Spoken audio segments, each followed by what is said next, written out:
they get to this point where they're talking about Kobe Bryant versus Tim Duncan, and where do you rank them? How does this conversation go? No matter what you do, Kobe Bryant, I don't need to tell you, Allan, but just for context, Kobe Bryant and Tim Duncan are intertwined forever. They are the two most impactful and accomplished players of that decade, from the 2000s to 2010. And so there's no way to get through that decade without mentioning them in your story. And it gets to this point where Bill Simmons is just insulted that they are being compared, uses that this is slanderous is the term that was used, that anyone would consider ranking Kobe above Tim Duncan. And I guess my point here is it seems odd that the author of the book of basketball, for one, but then also a podcaster, like, your job is having conversation. It bugs me because there's no civil discourse. I mean, this is a place where you can actually have civil discourse because it doesn't matter. You're not talking about human rights. You're not talking about life or death. So you can actually have civil discourse here, and our society's inability to have civil discourse about things that don't matter, it makes it less likely for us to have civil discourse about things that do matter. And that's a worrisome trend. And, we see it with these screaming heads on TV, right? I mean, and so it's kind of set us up for this, what our world is like currently. And I don't like it. I would like us to be able to just sit down and have a discussion. And if we disagree about these non-life or death, because honestly, it doesn't affect you or me whether Jokic or Harden or Wilt is the best offensive player of all time. It has absolutely zero relevance to our lives. It's supposed to be fun. And if we can't engage in that without resorting to, anger and violence, then we're lost.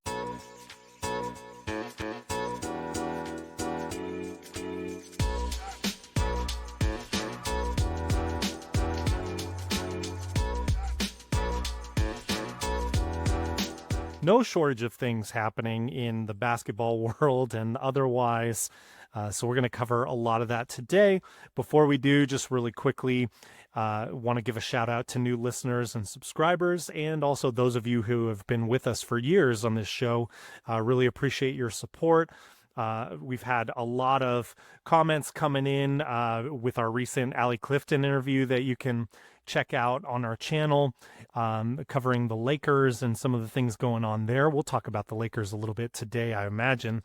And you can check out, we just recorded, Allan and I, an awesome interview that you won't want to miss. I don't even want to tell you what it is yet and spoil it, but just make sure you're subscribed to our podcast and YouTube feeds, because you're not going to want to miss it. It's going to be the NBA history type of conversation, and a really good one for those of you diehard basketball fans out there. And just a reminder that we are less than 200 subs on YouTube away from our next goal there. So again, if you would be so kind to comment, like, share our content, share with interested sports fans or just people who enjoy really good conversations. That's what we're trying to do here with our interviews and these In the Lab episodes. So again, thank you all so much for your support. We really appreciate it. And so without further ado, Allan, we gave just kind of this rosy sort of send-off for Chris Paul last week on our episode of In the Lab. And the Clippers apparently do not want to do the same thing, because we just heard this week, really not too long before recording this episode, that Chris Paul has been sent home by the Clippers. And so I don't believe he's officially waived at this point. It sounds like that's coming, or they may look for a trade to deal him somewhere. But he's not going to end his season on the last game of this season in a Clippers uniform, which was kind of the whole purpose of him signing there. So Allan, just walk me through maybe your reaction and any insights you want to share here on this bizarre situation. I mean, my first reaction was one of shock. I mean, he is probably the most, I mean, the best. He's like the all-time Clipper. He delivered that franchise out of like the depths of perdition, and made them relevant. Um, and to kind of turn around and with everything going on with the Clippers this year, to to treat him like that. I mean, uh, Matt, I don't know if you saw some of the reports from Shams and Yeah. some of the other guys, some of the guys with Yahoo Sports, that he was, I guess, clashing with Tyrone Lue. They weren't speaking. So there's going to be, I think, different things that come out of this eventually. Um, Look, we talked about it last week. We know who Chris Paul is. He is an exacting, and some might say annoying presence, who is just always on. He just goes, goes, goes. He is striving for that perfection every time. Um, and that can rub people the wrong way. He is just as hard on himself as he is on others. I for the for them not to be able to deal with that is just so weird. I can't. Um, I, I mean, I, and the fact that there are all these other teams, fans of other teams, who are saying like, bring him here, bring him here, to mentor their young people or just be part of it. I mean, OKC fans were like, bring him back. Yeah. Houston fans are like, come on. Um, he's obviously got a huge fan base. Um, I, I don't know what the Clippers were thinking. And I saw like some stuff with Tyrone Lue. Did you see this where he was like, I didn't know it was going to happen either. He's a friend. And it seems like they're setting Lawrence Frank to take the fall for this, but Yeah. obviously it seems Yeah. like after a 3-hour meeting, both sides had enough. Yeah. And just bizarre all around. You could argue that no franchise is more familiar with Chris Paul than the Clippers. And so you kind of know what you're getting into bringing him in and his personality and his intensity. I do think this points to just mechanically when you are now a 40-plus-year-old point guard in the NBA and you're not producing like you used to be in the past, that does rub people the wrong way if you are being that perfectionist and demanding the highest standard from everyone. However, having said that, uh, this whole thing and really the symbolism, I think, at large of this is that you can throw money at the Clippers, which Steve Ballmer certainly has. And unfortunately, this is a signal here that the Clippers are still a low-tier franchise in the NBA. And I'm sorry to say it, I have nothing against like Clippers fans. I really feel for you, to be honest. I want the Clippers to do well. I like underdog stories. I'm not a Cubs fan. I loved it when they won the World Series. I would want the same sort of success for the Clippers, provided they're not going through the Rockets to do that. Um, but no, the symbolism here, I would say, Blake Griffin was kind of the precursor. He made people take note of the Clippers, but it was shortly after that, you're absolutely right, Allan, that Chris Paul was brought in, and that was the moment that was like, okay, this is legit. This team is going to contend. And they've, had disappointing playoff series, no doubts. We've covered that on the show, but the symbolism in how Blake was treated, for one, is a little bit more understanding, but for your greatest franchise player of all time, which you could certainly say Chris Paul is, the symbolism in letting him go the way you did out the door in a league that is all about now player empowerment and player connections, optics and treatment for the players. I think it speaks well of how much they respect Ty Lue. But when you think about future generations, like looking at how this all went down, I just think it leaves a bad taste in your mouth. And the Clippers clearly still have some things that they need to figure out. And furthermore, I would be willing to bet Chris Paul was correct in a lot of the criticisms that he brought up. Just from a leadership perspective, I mean, if you are Steve Ballmer, and I'm sure you got wind at some point, or even if you're Lawrence Frank, you get wind that Ty Lue and Chris Paul aren't talking. This is a huge distraction for a guy who's not playing very many minutes, but you know who that guy is to your franchise. How are you not able to sit these gentlemen in a room and come to terms with, look, yes, we're having a bad season, but we all know what's going on here. Chris, we want you to retire. How do you not negotiate some kind of way to move forward on this? And so the fact that Coach Lue and Chris Paul didn't talk for weeks, allegedly, really opens up a lot of questions about how things are run there. But you look even to the top star of that team, and I'll get off my soapbox in a second here, but the way things are handled with Kawhi Leonard, the allegations, the excessive load management that, granted, always on this show, we wish for the best health for all players, of course, and realize that there's some knee issues with Kawhi Leonard, but really it has been very mysterious.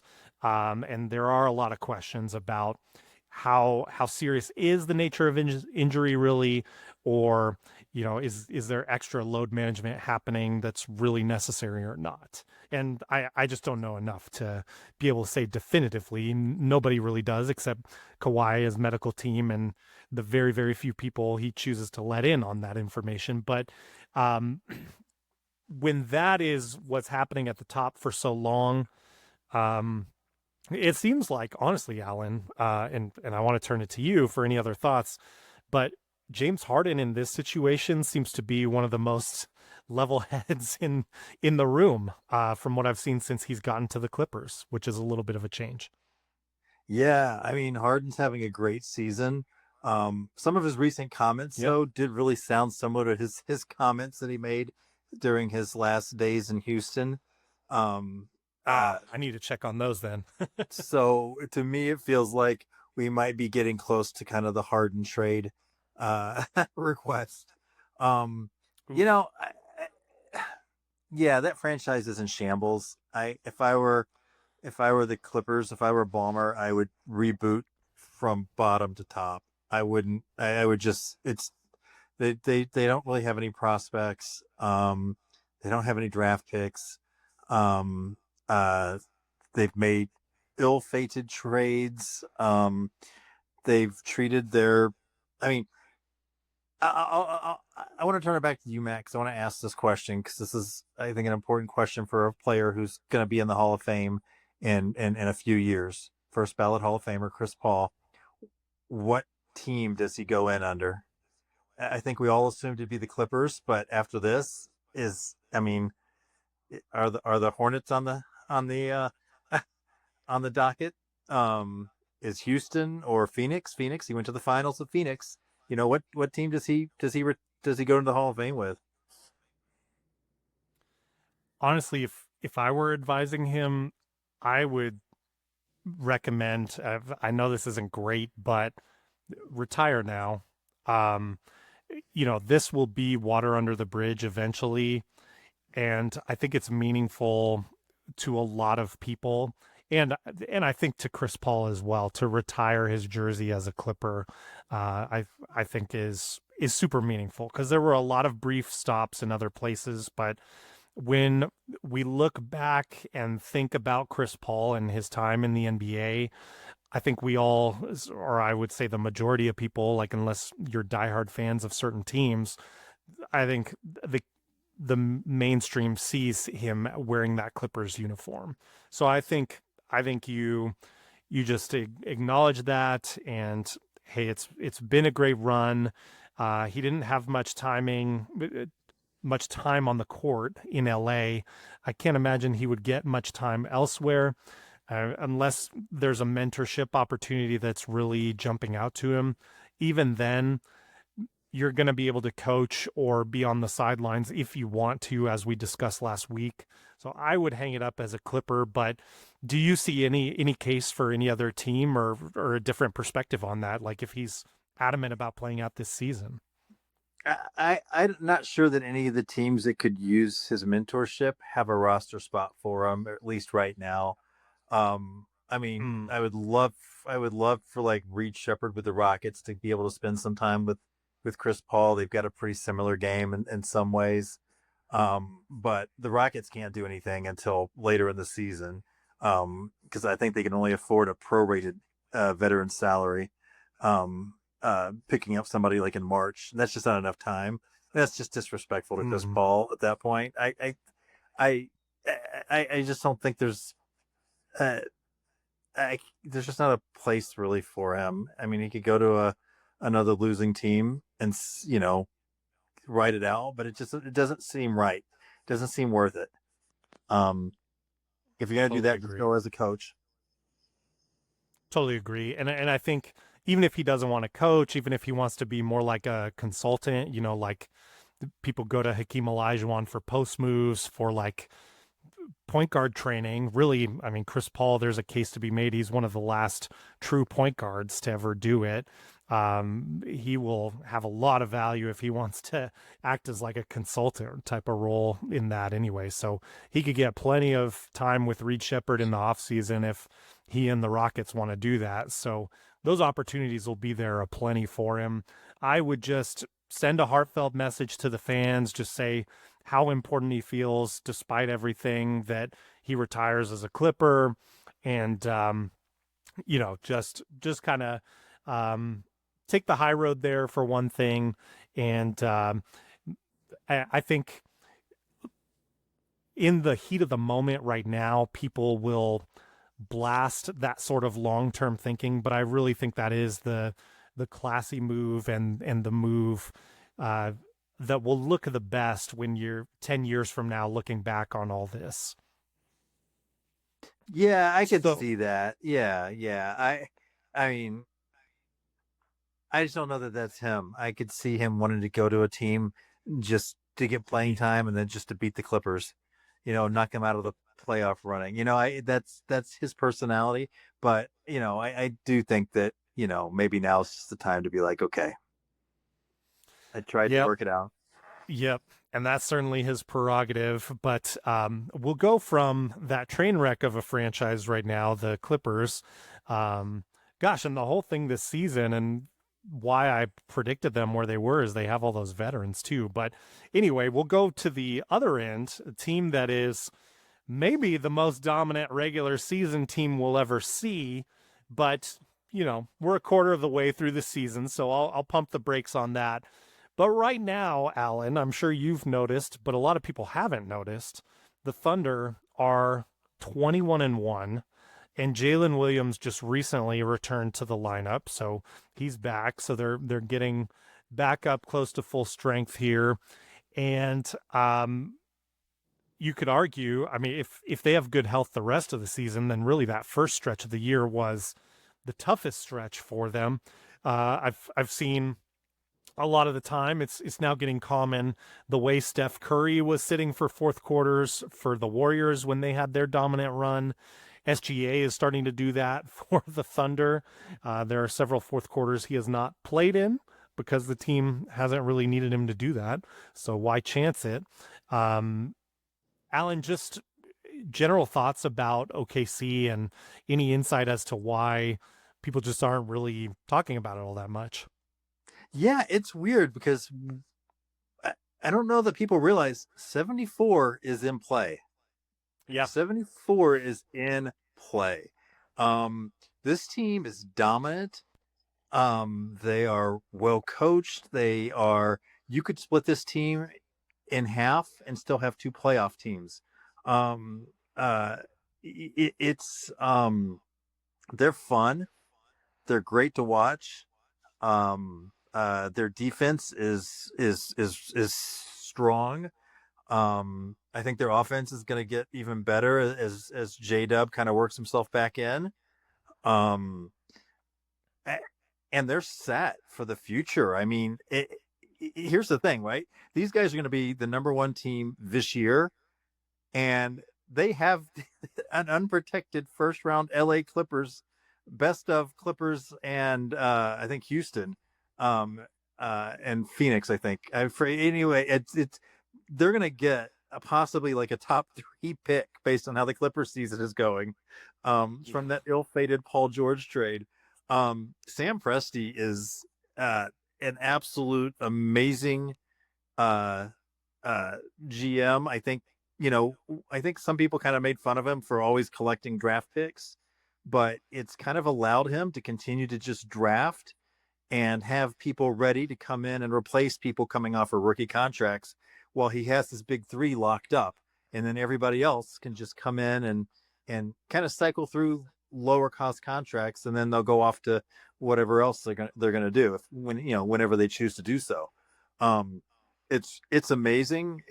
I've been a big fan of this OKC team for a while now. Even though they're the Rockets, there's a rivalry there. I have so much respect for the OKC team. They are just well run.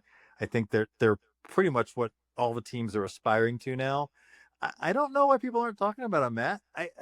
It's a little odd. It's still the focus on the East Coast and West Coast teams, I guess. But anybody out there who's not catching OKC games, do it. And if you've got a chance to go to a local game in your town, do it. This is an all-time team. And you're going to want to be able to tell people that you saw SGA and the OKC Thunder play. Yeah, it's really interesting. I agree. And maybe, part of it is that small market, sure, people are going to bring that up. I think another maybe bigger part of it is that they're getting it done through very good defense. And that's kind of the primary driver. And that doesn't quite sell the way that, the parallel I think of is the Warriors, who had just won the title and then had that record setting season. A lot of parallels here to what OKC is doing, but with the Warriors, it was all like, Steph is amazing to watch, the highlight reels there, the 3-point bombs, of course, but then the ball movement and teamwork with that team, that fluid offense, people were raving about that, and of course, Golden State being in a bigger market.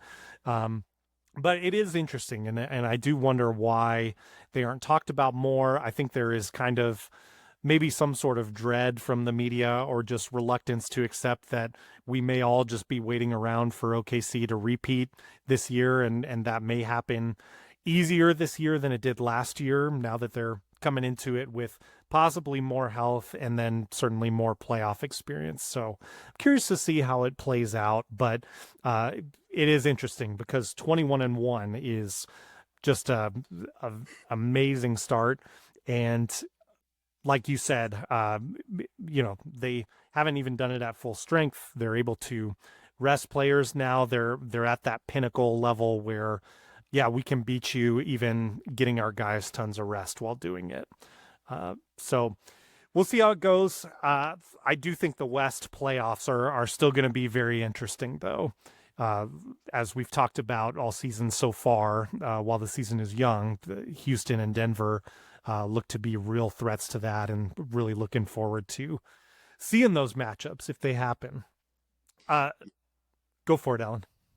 Yeah, I was agreeing with you. I think that I think Denver and Houston and the OKC matchups. I think Denver and Houston have a puncher's chance.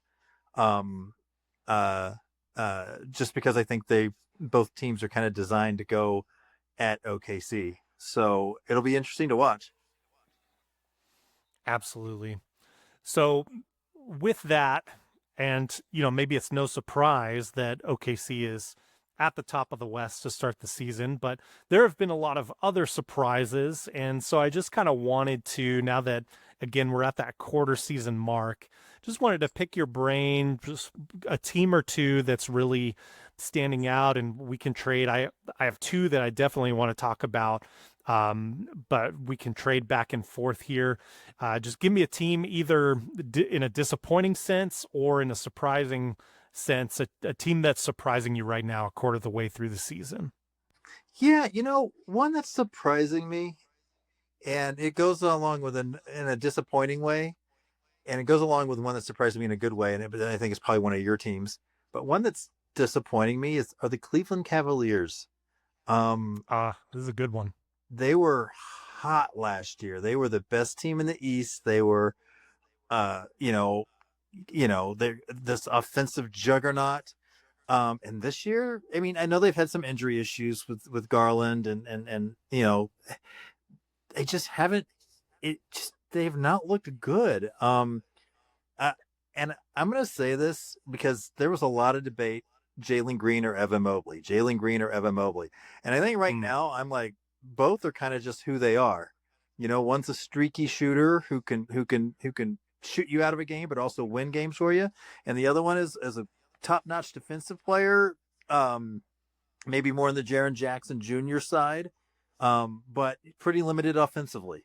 You know, Evan Mobley was supposed to grow into this like Ralph Sampson like player, right? You know, like this force on both ends, and it just has not happened. And I don't know what's going on there. But Cleveland has been I'm very disappointed in where they're at right now. I mean, I think they're in the play-in right now at the 7th seed. Yeah. Definitely. I mean, I think when we were talking about the Eastern Conference predictions, I mean, Cleveland for Justin and I was in both of our top threes. And I know for a lot of people, they were predicting Cleveland to run the East again. And so for them to turn up like this, just super disappointing. And they were in a spot last year, as you and I both remember, you know, where they ran into a ton of injuries in the postseason. They did start the season with some injuries, but it hasn't been as severe as what we thought it was going to be coming into the season. So for them to be in the position that they're in, yeah, totally agree. That's super disappointing. I'll go kind of the more, this is kind of a conflicted one. I guess I'm surprised that they are as successful as they are. And I want to bring up the Lakers. Especially Allan, I don't know if you saw their game against Phoenix this week. I've seen things clipped from social media, but it seems like the mainstream media isn't really talking about this whole interaction where LeBron James down 20, kind of palling it up with the Suns bench as the Lakers are getting just torched by the Suns unexpectedly. And, you know, Luka wasn't happy with it. JJ Redick, rightfully so, was going insane. I mean, he was like trying to tell LeBron to get into formation as I think Luka was bringing the ball up and wound up having to call a timeout on that play. There's also just been weird body language stuff from LeBron throughout the season. We touched on a little bit of that, but it clearly continues. There's clearly an issue there. And yet, with all of that said, they are, I believe, third in the West right now, like 15-5. Second, I'm sorry, thank you. So that is really impressive for them to be in that spot, given I'm sure there's a lot of drama going on there behind the scenes. And if we continue to see interactions like that, it's borderline like, hey, LeBron, you're starting to sabotage the good thing that we've had going at this point. And I wonder if they need to look harder at what are options to move off of him, even though I still think it's going to take a lot to do that. So Lakers, I guess kudos on being second in the West, given there's a lot of drama going on there and weirdness. Yeah, I mean, it's a great choice. That was it was one that I had my eye on too, because I did not expect that. And I mean, I expected the LeBron drama, but I thought it would kind of knock them down a little bit more than it has. So, kudos to JJ for keeping people kind of focused. Definitely. Yeah. And it seems like their defense is working. So I think that's the that's the thing holding this together is despite, you know, some of those distractions, their defense has been exceeding my expectations, certainly. Yeah. Go ahead and give me your next surprise. The Detroit Pistons. Oh, good one. Yeah. I mean, they're number one in the East, and they've kind of fallen off a little bit in the past week or so, but still just a super strong showing by those guys. I mean, we knew JB could coach, but this has been like really eye opening, and I think because he took a lot of the blame for what for Cleveland's failures in the playoffs, um, uh, and he took the blame for his interim coaching with Houston, but I mean he's done a great job in Detroit. The players are coming together. I mean, look, Jalen Duren is a beast. I mean, he he doesn't look as big as he is, and he is way stronger than he looks. I mean, I would put him right up there with like Steven Adams for like strongest guys in the league. Um, just strength and power. Um, and they've been playing without Jaden Ivey. They're just trying to get Jaden Ivey back into the mix, bring him along slowly. So and Marcus Sasser's been hurt. He was their guy off the bench to kind of come in, give him some spot minute. I mean, they've had injuries too. Um, I still think they're probably a trade or two away from truly competing for like the title. Cade is awesome. I think they probably need to look and they've got a couple of hotheads on that team. Stu is probably time to go at some point because he's going to get them into more trouble than it's worth. But they're playing great, and I'm glad to see it. Yeah, absolutely. I definitely thought they'd be a factor in the East, but not like this. Not flying to the top. We'll see if that's sustainable. Like is this going to be a season like when the Magic flew to the top of the East and then it cooled off, or is there sustainability here? And certainly, the East is wide open for the taking. I just saw the Celtics waste the Knicks the other night. That was pretty surprising fashion there. And the Knicks kind of, not to the extent that the Cavaliers have, but there's some questions there as, Coach Brown kind of figures out what to do with this team and how to make that fit. So point being, the East is wide open. I'll give you my other surprise team here, and actually it goes to the Phoenix Suns. And I am just, it's a really fun team. I'm surprised. I think the winning record, sure, how fun this team is. And some of that is carryover because you and I have both been involved with the Dillon Brooks experience. And that's really what I wanted to focus on is I think he has, the redemption arc for Dillon Brooks, people joking about him playing in China after his time in Memphis. Well, we've seen what's happened in Memphis since he left. So it really seems like he was a key part of their success. But he has improved offensively as a player since his time in Memphis. He had, I believe it was like 33 points against the Lakers when he played them. There's no more of this like LeBron getting the best of him when Memphis matched up with them in the playoffs. This was Dillon Brooks, a huge factor in the Phoenix Suns blowing out the Lakers at this point. So I guess I want to give a tip of the cap to him. I do miss having him on the Rockets, even though I think it would almost be wasteful to have him there at this point with the pieces that the Rockets have. But man, I see it all over, Twitter, like Rockets fans miss Dillon Brooks, no doubt. And you can see why, because he's doing amazing things for the Suns. So kudos to them, kudos to him. It's been fun to watch. And I didn't expect that at all this season. It has. He has shown that he is a floor raiser. And he's got this reputation, right? Dylan the villain. He's this intense guy on court, all the kind of the stuff that goes with that. But what they don't talk about is that he is such a great locker room guy. It's not even funny. He is like, people that play with him love to play with him. Yep. And we've talked about this. Memphis did him dirty. They made him the scapegoat for their playoff failures. Said he riled up LeBron. LeBron's LeBron. Nothing's going to rile up LeBron. other than losing. That's he and they unceremoniously cut him. Said no, he's not going to be back. Nobody says that, and they said no, he's not going to be back.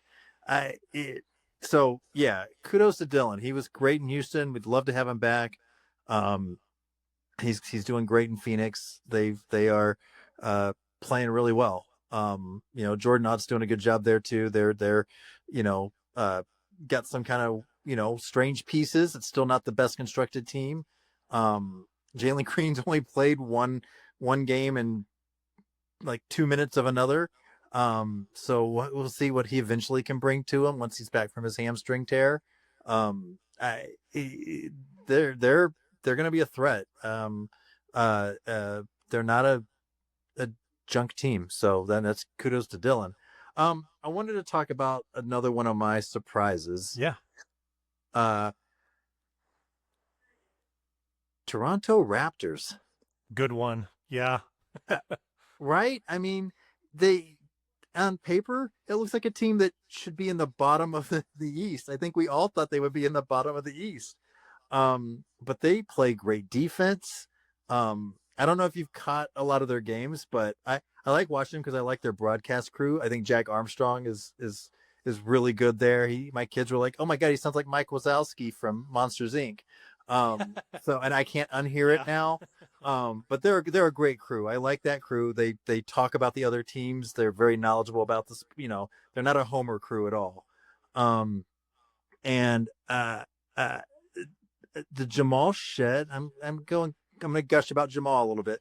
The Jamal Shed minutes are pretty insane for a guy that's like 6 foot something to come off the bench and have blocks and steals. And he's in a bit of a shooting slump right now, but he's passing. He's making these great passes. It's again, a team on paper maybe doesn't look that strong, but when they're actually out there playing, there's something about them that's just gelling, and they're just playing really hard.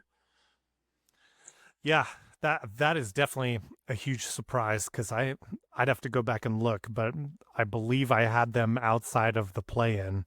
So for them, I think I have to give kudos to Brandon Ingram as well, because he's been pretty steady for them, and that I wasn't sold that was going to be the case. We'll see how the rest of the season goes, but for right now, tip of the cap because he's been doing pretty good for them as well. Yeah. I mean, he didn't even play for them last year. He was out injured after the trade, and he's come in and he's looked good. I think he'll be an all-star selection once in the East. Probably so. So one more I wanted to bring up as kind of an honorable mention, the San Antonio Spurs. I did not expect, with Wemby going down, them to still be this interesting and fun. Wemby will return, hopefully.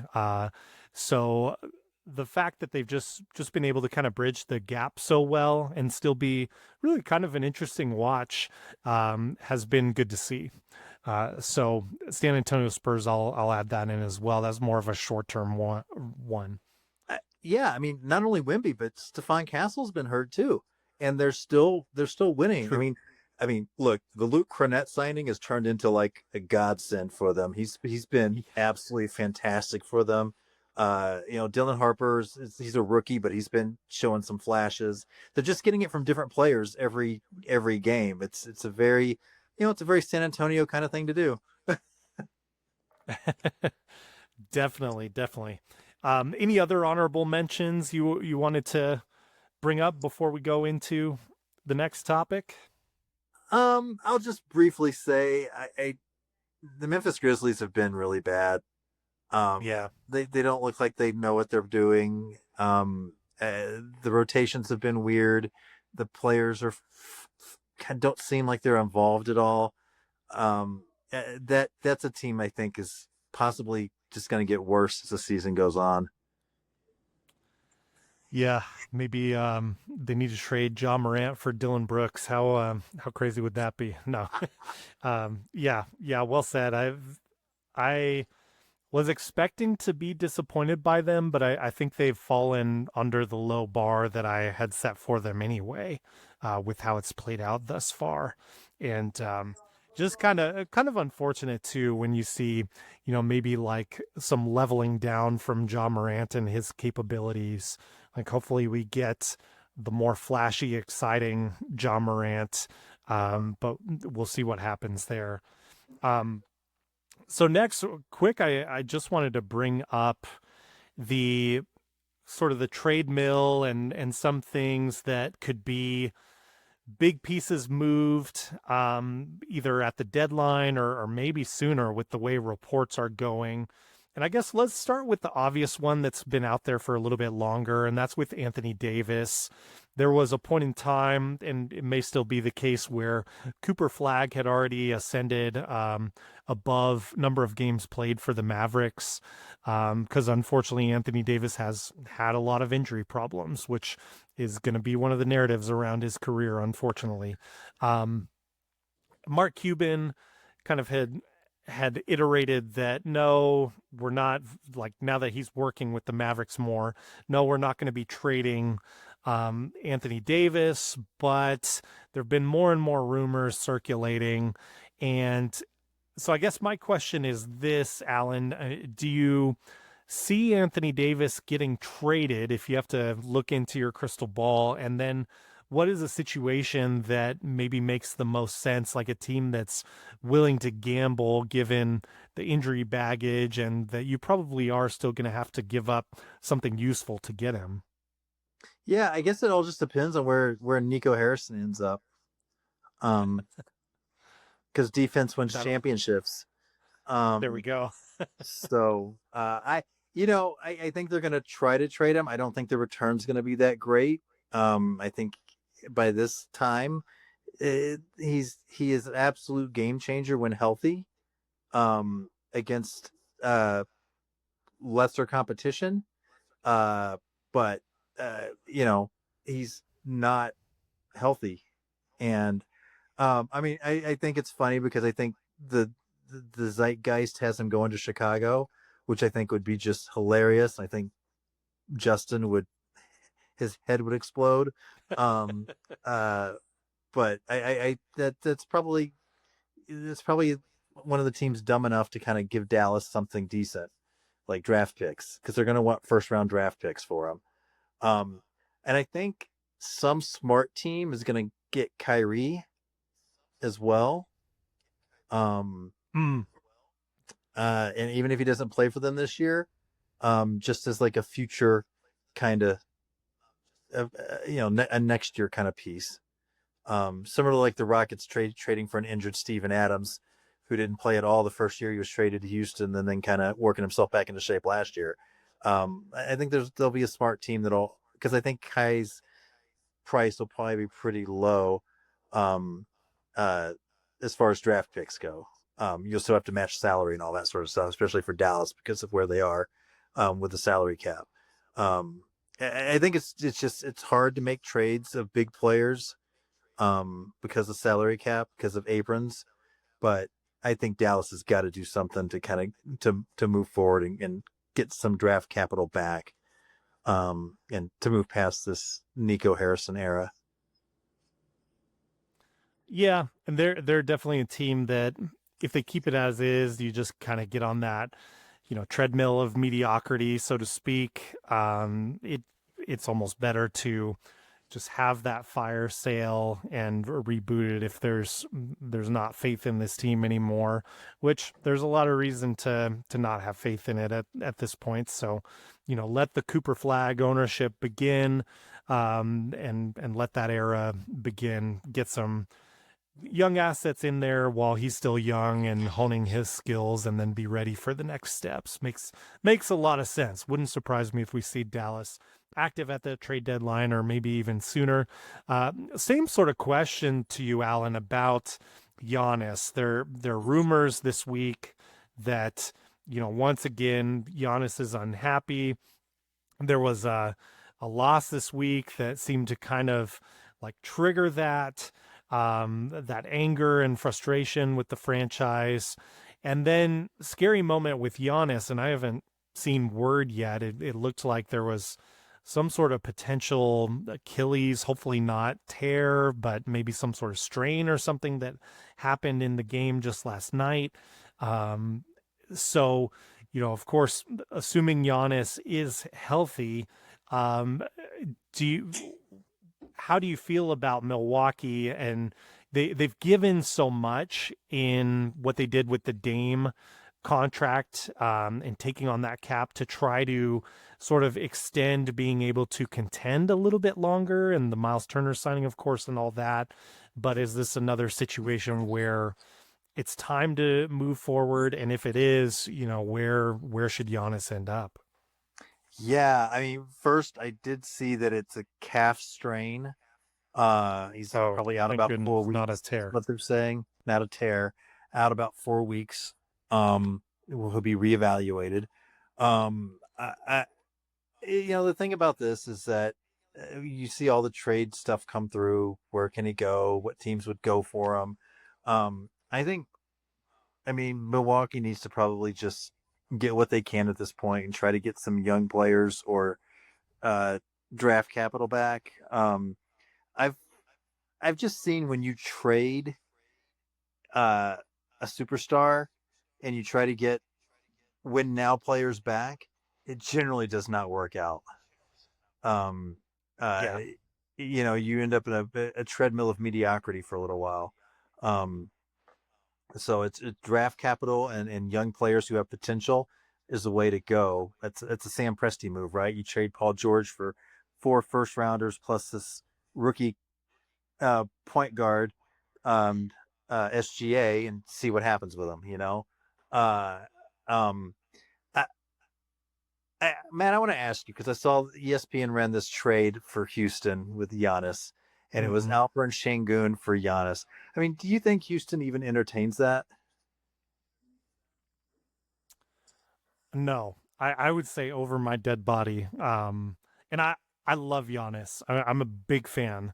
Um, but I think to break up the years of momentum and continuity, you already kind of did that a little tiny bit bringing KD in, but you have past track record of KD being that perfect mercenary type player. Things would just need to change even more drastically to, I mean, the thought of Giannis and KD on the floor together is pretty interesting and fascinating, but I don't necessarily know that it gels all that well. Um, and there's, thinking about like Steven Adams, he complements Kevin Durant really well. He complements Şengün really well, but you need to have like open lanes for Giannis to operate. And that's part of the reason Brook Lopez, works so well and developed that 3-point shot that he got in Milwaukee. It is like this perfect complement of rim protection, rebounding, and 3-point shooting. You're not going to get the same thing in Houston. So I just think from a fit, I don't like it. And then when you're near the top of the Western Conference, like I'm not in a rush to do anything with the Rockets roster right now, as we've talked about before. Yeah, I just thought it was interesting. I mean, I think I saw some San Antonio stuff. I think he'd be a really good Yeah. fit next to Wimby. I don't want him to go west though. I'd like him to go east, stay in the east. Um, I mean, New York seems to be the place he wants to go, and we've kind of seen that star players can have some say in kind of getting themselves to where they want to go. So I could see him ended up on the Knicks, kind of with maybe a Carl Anthony Towns move. I think Knicks may already be getting a little tired of the Carl Anthony Towns experience a little bit. So I could see something like that going down. That one probably makes sense for me. Is him with the Knicks. I saw some stuff about him and the Hawks too. For Trae Young. That's that win now move though, right? That the Milwaukee Bucks would be still going for a win now with Trae Young. I just don't think it leads to anywhere. Um, and for Houston, I wouldn't. I agree with you. I wouldn't do Alperen Şengün for him. I think Alperen Şengün's 23. He's got a pretty large championship window. Um, Giannis does not now, and that would be our window. It would be very similar to the Dallas trade last year. Mm, It shortens your window, but maybe increases your chances this year if people stay healthy. But as we can see, that's a big if. Um, so I'm kind of the mind that you keep your flexibility and your championship window open. Um, uh, uh, Particularly with a player who has had some injury history over the past couple of years. totally agree. Yeah, well said. I believe, if I remember correctly, I think Karl Anthony Towns is in contract extension talks with the Knicks, but there hasn't been movement on that. So that's interesting. He of all the teams, I've seen reports that the Knicks are the odds-on favorites to get Giannis. It's like the top favorite at 30% odds is Giannis just stays put, but then right under that at like 27% is going to the Knicks. So that expiring from Karl Anthony Towns would probably need to be where you go with that, and then whatever young assets or draft picks that the Bucks can get in addition to that, I would imagine. Seems interesting, but I agree. Maybe you make it a 3-team deal to get Karl Anthony Towns to where he wants to extend, something along those lines, and can throw in more picks, because I'm not sure the Knicks have that many assets to part with, given all the moves that they've made over the last year. So with that said, now I wanted to just kind of bring up like just sort of an odd finding over the last week in, listening to basketball content as we do and seeing clips here on there.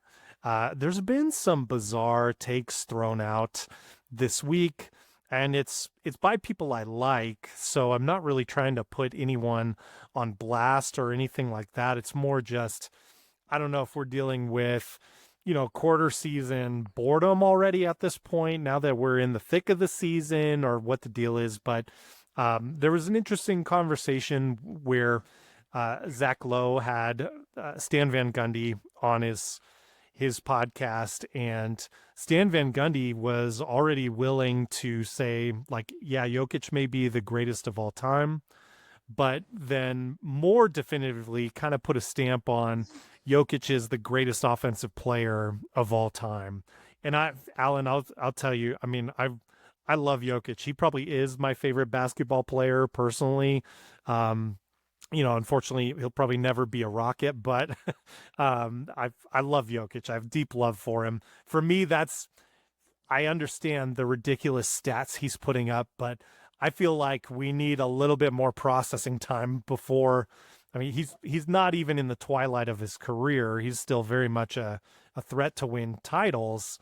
So seems a little preemptive to throw out the greatest offensive player of all time, but hey, everyone's entitled to their opinion. The other one that I wanted to mention, I don't know, there's just kind of funny takes of the week, I guess, this segment here. Bill Simmons had Max Kellerman on his podcast, and it's an interesting episode. Check it out if you're interested. Sure. They get to this point where they're talking about Kobe Bryant versus Tim Duncan, and where do you rank them? How does this conversation go? No matter what you do, Kobe Bryant, I don't need to tell you, Allan, but just for context, Kobe Bryant and Tim Duncan are intertwined forever. They are the two most impactful and accomplished players of that decade, from the 2000s to 2010. And so there's no way to get through that decade without mentioning them in your story. And it gets to this point where Bill Simmons is just insulted that they are being compared, uses that this is slanderous, is the term that was used, that anyone would consider ranking Kobe above Tim Duncan. And I guess my point here is, it seems odd that, the author of the book of basketball for one, but then also a podcaster. Like your job is having conversations, like you and I do, Allan, to shut down a conversation of let's talk about Tim Duncan and Kobe Bryant just seems ludicrous to me. So I don't know if I really have a point with all of this, Allan, in presenting this to you, but it just seems like sometimes these rankings and GOAT conversations, I really enjoy them, but they can really get off track quickly. So I don't know if you have this is just kind of open thoughts on any of this slop that's out there. I mean, I don't know, Matt. It's sometimes I like it. Here's what I like about it. Well, conversations like this: greatest player, best movie of all time, best book. All stuff I like about that is I like learning what other people think of things, right? And or seeing players from a different perspective, seeing books or movies from a different hearing about something I've never heard of. Hearing about a player I'm not familiar with. I love that aspect of it, right? That's great. What bugs me about these conversations is when people don't want to discuss and then they start like shaming you for having a certain opinion one way. Even when you bring like receipts. The Kobe Duncan thing is very funny because all through the 2000s there was only 1 year where neither Kobe nor Duncan were in the finals. That was 2006. Yep. And if you add Shaq into the mix, which I think is you can legitimately add Shaq into the mix, then all through the 2000s, one of Kobe, Shaq, or Tim Duncan were in every finals. Yep. So that's amazing. It kind of goes back to, Boston Lakers in the 80s, so I think about that stuff and I think those two guys are intertwined. I think you can have a really civil, good discussion about who might be the better player. I can tell you the more entertaining player was Kobe. He was flashy. He was fun to watch. You loved to hate him. Tim Duncan was not flashy. So a lot of people called him boring. He was Mr. Fundamental. And so I think that plays into this a little bit. Tim Duncan was on great teams. Kobe Bryant was on great teams, and then he wasn't, but still managed to raise them up a little bit here and there. So I think Tim Duncan always had better co-stars after Shaq left. Kobe, up until Kobe gets Powell, right? But some of the worst rosters ever. Yeah, for a little stretch there after Shaq left. Oh yeah. So I love those conversations, Matt. I think they're fun. But I think ultimately, I mean, you go to the Jokic thing, right? Is Jokic the greatest offensive player of all time? I'm not even sure he's the greatest offensive player of his era. I think you can make an argument for James Harden in that area. Playoffs notwithstanding. But I think you make an argument for regular season, James Harden might be the greatest offensive player of his era. You can also really make a strong case for Steph Curry. So, and I know Jokic does, assist and all of that, and he brings that. It's just, it's an interesting thing to say of all time, because I think there's just different eras. And we've talked about this before. I'm more of a who was the greatest player of this era, rather than of all time, because I think it's hard to do of all time. It's fun to have the what ifs and talk about it a little bit, but I think it's ultimately, it's just, it doesn't interest me as much. I'd rather have that discussion about who was the greatest player of the 50s, and maybe people could learn about some of those great players like Mikan and Arizin and guys like that. Yeah, I think, yeah. And I like, what you said towards the beginning is like when you're discussing movies, greatest books, like things like that, it opens up so many perspectives about the topics and maybe like different lanes that you didn't even consider. And I think that's one of the things that's really good for basketball discussion is that if you've so I'll just say candidly, my bias is I do have Kobe a little bit above Duncan when we talk about the individual discussion, but I want to hear someone who has Duncan over Kobe. Like I want to hear that and why, because I try to stay very objective, and I love Tim Duncan too. So it's not intended as slander at Tim Duncan that I would rank Kobe slightly above him. But I want to know the perspective of that person and why he has, because it's a team sport and you're condensing it to an individual ranking. I think that's a really difficult thing to do, but brings up some interesting avenues in how you see the game of basketball and what that all-time great was able to contribute to the sport. I think that's an element that can be a really positive part of the GOAT and all-time discussions. And funny enough, Bill Simmons called it slander to even insinuate that that you should compare them. In the book of basketball, you may have seen this, Allan, but Bill Simmons ranked Tim Duncan at number 7, and in the book, Kobe is at number 8. So at a certain point, Mr. Simmons himself, granted it was a while back that book came out, but he had them ranked very closely as well. So I just found it a very interesting and ridiculous take. I think just to close out my thoughts, I think the way that the interaction goes and what kind of makes me cringe at that, I hate it when the interaction becomes you're an idiot for believing in that. It bugs me because there's no civil discourse. I mean, this is a place where you can actually have civil discourse because it doesn't matter. You're not talking about human rights. You're not talking about life or death. So you can actually have civil discourse here. And our society's inability to have civil discourse about things that don't matter, it makes it less likely for us to have civil discourse about things that do matter.